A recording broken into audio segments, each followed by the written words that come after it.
오늘 우리가 읽은 시편 126편에서부터 128편은 성전 순례 시편 가운데서 7번째부터 9번째의 시입니다. 오늘은 이 가운데서 128편에 대해서 살펴보려고 하는데, 시편 128편은 크게 두 부분으로 나눌 수가 있습니다. 1절에서 2절은 인간의 의지로 노력할 수 있는 부분에서의 정당한 대가를 받는 복에 대해서, 3절에서 6절은 인간의 의지로 될 수 없는 부분에서의 큰 복에 대해서 시인은 고백하고 있습니다. 시편 128편을 시작하면서 시인은 여호와를 경외하며 그의 길을 걷는 자마다 복이 있도다 라고 고백합니다. 그리고 시인은 그러한 사람에게 두 가지 복을 얻게 될 것임을 노래하는데, 첫 번째 복에 대해서 시인은 이렇게 말합니다. 네가 네 손이 수고한 대로 먹을 것이라. 네가 복되고 형통하리로다. 여기서 시인은 하나님을 경외하며 그의 길을 걷는 자에게 네 손이 수고한 대로 먹을 것이다 라는 이 복을 제시합니다. 이것은 정당한 노력과 수고에 대한 대가를 그대로 받게 되는 것에 대한 축복 말씀입니다. 많은 사람이 불로소득에 대한 환상을 가지고 있어요. 즉, 일하지 않고 돈 버는 것에 대한 환상을 가지고 있고요. 실제로 많은 사람들의 꿈이 건물주가 되는 것, 젊은이들도 그래요. 그래도 건물주는 건물을 관리하면서 일을 해야 하는 수고로움이 따르죠. 하지만 많은 사람이 갖고 있는 환상 가운데 로또가 있어요. 로또. 그래서 로또에 당첨되는 것을 일생의 꿈으로 여기기도 합니다. 저는 말씀드립니다. 그 로또 사는 거를 아껴서 저축하면 그것이 오히려 더 확률적으로 볼 때 훨씬 더 그 사람의 삶에 풍요로움을 가져다 줄 거라고, 저축하는 게 낫다. 로또 할 돈으로요.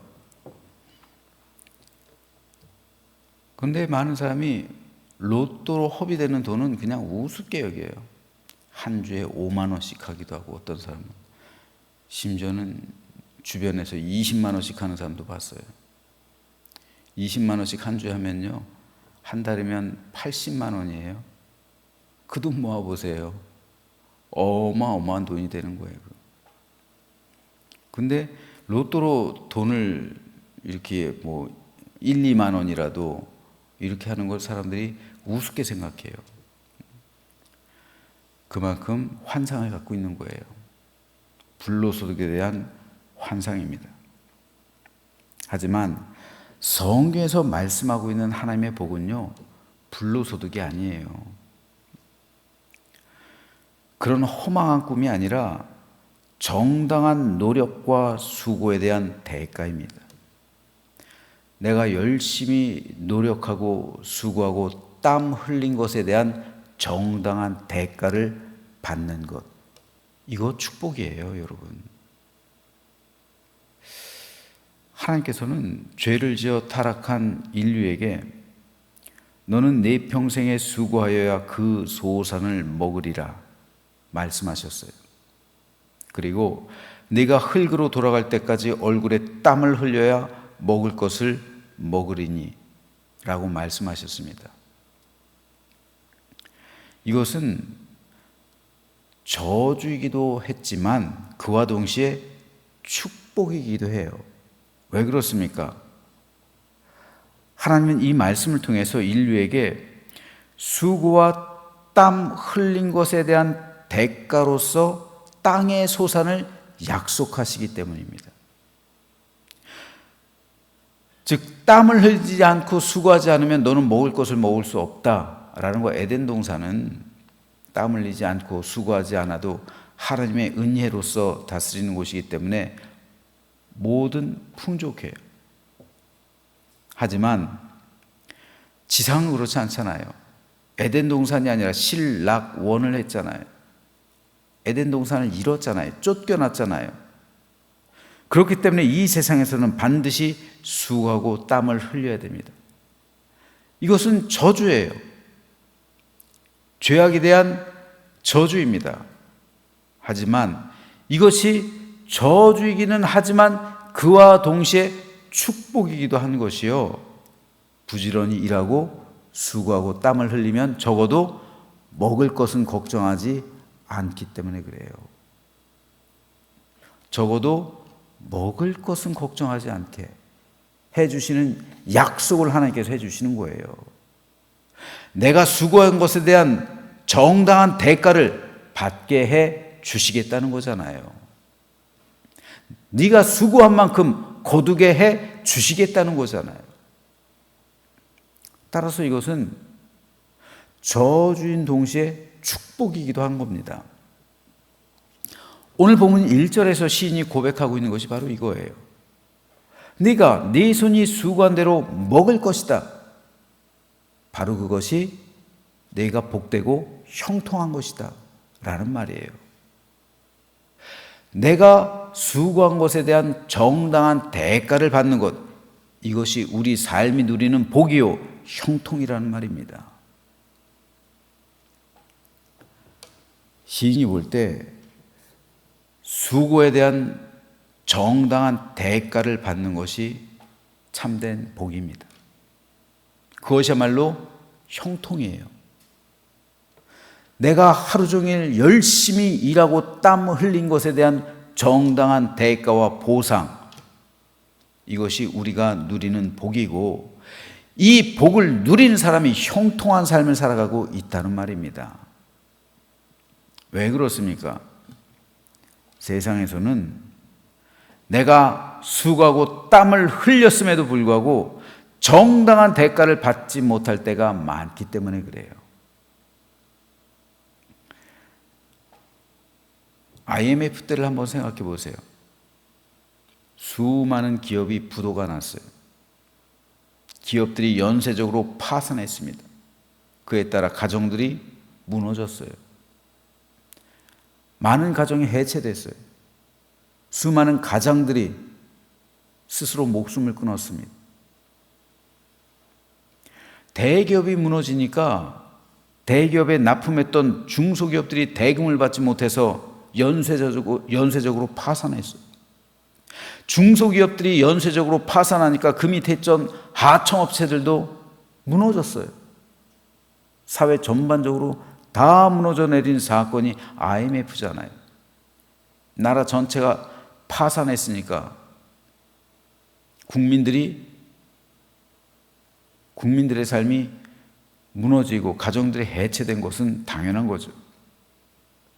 그런데 여러분, 중소기업들과 하청업체가 빚이 있었던 게 아니에요. 물론 빚이 있었던 곳도 있지만 없었던 곳이 훨씬 더 많아요. 그들은 열심히 일해서 납품했을 뿐이에요.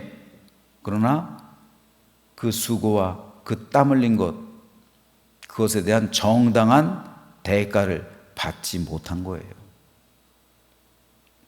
그래서 망한 거예요. 정당한 대가를 받아야 되는데 나의 노력과 수고와 땀 흘린 것에 대한 정당한 대가를 받지 못했어요. 이건 형통한 게 아니에요. 이건 우리가 누리는 복이 아닙니다. 우리 교회도 지금 현재 건설업에 종사하시는 분들이 꽤 있습니다. 그런데 건설업의 특성상 보통 외상거래를 해요. 어음을 주고받잖아요. 그런데 조금 큰 기업 같은 경우는 어음, 작은 사업체 같은 경우는 외상 받지 못하는 경우가 비일비재하다는 거예요. 내가 하루 종일 밖에 나가서 일터에 가서 땀 흘리고 수고하고 고생했는데 그에 대한 정당한 대가를 받지 못한다면, 외상값을 떼먹거나 건설업체가 부도나거나 그래가지고 내가 한 달 동안, 두 달 동안 열심히 일한 것에 대한 대가를 받지 못하게 된다면 이거 억울한 거예요. 그동안 헛수고한 거고요. 돈은 돈대로 못 받고 사람에 대한 신뢰는 무너지고 그 마음 상처받는 겁니다. 그렇기 때문에 내 손이 수고한 대로 먹을 것이다. 정당한 대가를 받게 될 것이다. 라는 이 말씀이야말로 복되고 형통한 거예요. 왜냐하면 대부분의 사람이 이런 복을 누리지 못하고 있기 때문에 그래요. 내가 열심히 일한 만큼 정당한 대우를 받고 정당한 보상과 대가를 받는 것, 이것이 복이고 그러한 복이 누적되는 삶이 형통이에요. 저는 우리 모든 성도가 하나님을 경외함으로 그리고 그의 길을 걸어감으로 하나님께서 약속하시는 이러한 복과 형통의 삶을 살아가게 되기를 주님의 이름으로 축복합니다. 그래서 여러분의 수고와 땀을 우리 하나님께서 기억해 주시고 정당한 대가를 받게 하셔서 그 안에서 참된 복과 형통의 삶을 누리며 살아가는 우리 모든 성도가 되시기를 주님의 이름으로 축복합니다. 두 번째로 시인은 내 집 안방에 있는 내 아내는 결실한 포도나무 같으며 내 식탁에 둘러앉은 자식들은 어린 감람나무 같으리로다 라고 고백합니다. 첫 번째 복이 사람의 노력과 수고에 대한 정당한 대가를 받게 하는 복이라면 두 번째 복은 사람의 노력과 수고로 될 수 없는 그런 것에 대한 복이에요. 여러분, 가정의 복을 사람의 수록, 물론 가정도 사람의 수고와 노력 필요하죠. 가정도 행복한 가정이 되려면 사람도 노력하고 수고해야 되죠. 하지만 근본적으로 가정에서의 복은 하나님의 은혜입니다. 첫 번째 복이 밖에서의 복이라면 두 번째 복은 안에서의 복이에요. 일터에서의 복과 가정에서의 복은 달라요. 일터에서의 복은 내가 수고하고 노력한 것에 대한 정당한 대가를 받는 복이에요. 하지만 가정에서는 여러분, 내가 수고했다고, 내가 노력했다고 내 아내에게서 혹은 내 자녀에게서 정당한 대가를 요구할 수 있습니까? 자식을 키웠다고 해서 그에 대한 대가를 자식에게 요구하기는 어려운 거예요. 아내와 남편이 서로에게 대해서 대가를 달라고 요구할 수는 없는 거예요. 왜요? 사랑의 관계이기 때문에 그래요. 그건 헌신의 관계, 희생의 관계이기 때문에. 따라서 가정에서는 그러한 대가를 요구하는 것이 아니라 하나님의 은혜가 임해야 되는 거예요. 하나님의 은혜로 가정은 채움받아야 되는 거예요. 그래서 오늘 본문 3절에서 시인은 내 집 안방에 있는 내 아내는 결실한 포도나무 같으며 내 식탁에 둘러앉은 자식들은 어린 감람나무 같으리로다 라고 고백하는 겁니다. 아내를 대가 없이 사랑했더니 그 아내가 결실한 포도나무처럼 더 풍성하고 아름다운 것을 맺게 되었다는 거예요.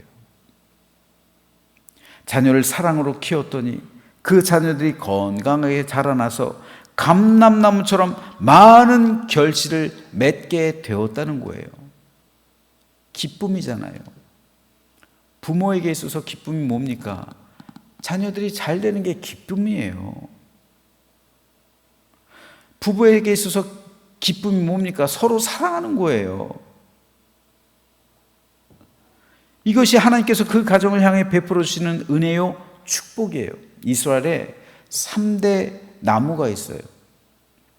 포도나무, 감람나무, 무화과 나무예요. 이스라엘 백성들의 삶에 있어서 이 열매들이 있을 때 그들의 삶엔 기쁨이 있는 거예요. 아내는 결실한 포도나무처럼 풍성하죠. 자식들은 감람나무처럼 마찬가지로 풍성한 열매를 맺죠. 남편은 오늘 본문에 나오지 않지만 그럼 무화과 나무 같은 거예요. 그래서 그 열매가 그 가정에 풍성해서 하나님의 은혜와 복을 누리게 된다면 이것이 바로 형통이요 축복입니다. 아무리 밖에서 재산을 많이 모은다 할지라도, 아무리 일터에서 형통하다 할지라도 가정이 무너져 내리고 해체된다면 어찌 그 인생이 기쁨일 수가 있으며 어찌 그 삶이 복이라 할 수가 있겠습니까? 그런데 하나님은 하나님을 경외하는 사람에게 민수기에서 나오는 말씀처럼 네가 나가서도 복을 받고 들어와서도 복을 받을 것이다. 이 축복을 허락해 주고 있는 거예요. 그래서 일터에서는 수고와 노력에 대한 정당한 대가를 받게 해주시고, 안에서는, 가정에서는 행복, 기쁨이 넘치며 화목하고 좋은 열매가 가득한 가정을 이루게 해 주시겠다는 거예요. 그래서 오늘 본문 마지막에서 시인이 말하고 있는 것이 뭡니까? 평강. 이스라엘에게는 평강이 있을지로다. 즉 샬롬의 은총을 주신다는 겁니다. 바로 샬롬의 은총이 오늘 시인이 고백하고 있는 참된 복이요 형통입니다. 여러분의 심령이 샬롬이 임한다면, 그래서 여러분이 밖에서는 정당한 대가를 받고 안에서는 가정의 행복을 누린다면 그것이 우리 삶이 누리는 샬롬이고, 그 샬롬의 삶을 살아가는 것이 진정한 축복이요 형통한 삶이라는 말입니다. 저는 저와 여러분 모두가 이 온전한 샬롬의 축복을 받아 누리게 되기를 소망합니다. 그래서 일터에서도, 그리고 가정에서도, 또한 내 마음에서도, 내 삶에서도 이러한 하나님께서 주시는 형통과 축복을 누리게 되기를 소망합니다. 그것을 하나님께서는 하나님을 경외하는 자에게 주신다 약속하고 있는 거예요. 그러면 저와 여러분 모두 하나님을 경외함으로 이러한 샬롬의 은총을 받고 복과 형통을 누리며 살아가는 축복된 인생길 되시기를 주님의 이름으로 축원합니다.